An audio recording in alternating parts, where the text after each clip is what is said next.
ನವರಾತ್ರಿಯ 9ನೇ ದಿನವನ್ನು ಮಹಾನವಮಿ ಅಂತ ಕರೆಯಲಾಗುತ್ತದೆ ಮತ್ತು ಈ ದಿನದಂದು ದುರ್ಗಾದೇವಿಯ 9ನೇ ಅವತಾರವಾದ ಸಿದ್ಧಿದಾತ್ರಿ ದೇವಿಯನ್ನು ಪೂಜಿಸಲಾಗುತ್ತದೆ.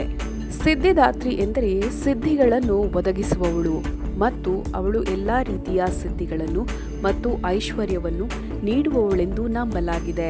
ಈ ದಿನದಂದು ನೇರಳೆ ಬಣ್ಣವನ್ನು ಧರಿಸುವುದರಿಂದ ದೇವಿಯು ಉದಾತ್ತತೆ ಮತ್ತು ಭವ್ಯತೆಯನ್ನು ನೀಡುತ್ತಾಳೆ ಅಂತ ಹೇಳಲಾಗಿದೆ.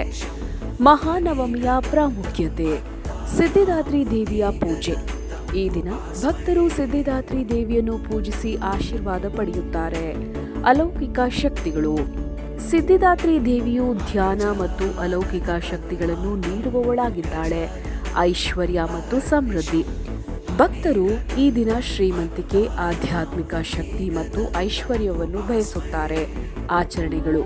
ಈ ದಿನದಂದು ಜನರು ಸಾಮಾನ್ಯವಾಗಿ ಧಾರ್ಮಿಕ ನೃತ್ಯಗಳನ್ನು ಅಂದರೆ ಧುನುಚಿ ನೃತ್ಯ ಮಾಡುತ್ತಾರೆ ಮತ್ತು ಪೂಜೆಗಳನ್ನು ನಡೆಸುತ್ತಾರೆ. ಹಬ್ಬದ ಕೊನೆಯ ದಿನವಾಗಿರುವುದರಿಂದ ದುರ್ಗಿಯ ವಿಗ್ರಹವನ್ನು ನದಿಯಲ್ಲಿ ಅಥವಾ ಜಲರಾಶಿಯಲ್ಲಿ ವಿಸರ್ಜಿಸುವ ಮೂಲಕ ಹಬ್ಬದ ಸಂಭ್ರಮ ಕೊನೆಗೊಳ್ಳುತ್ತದೆ.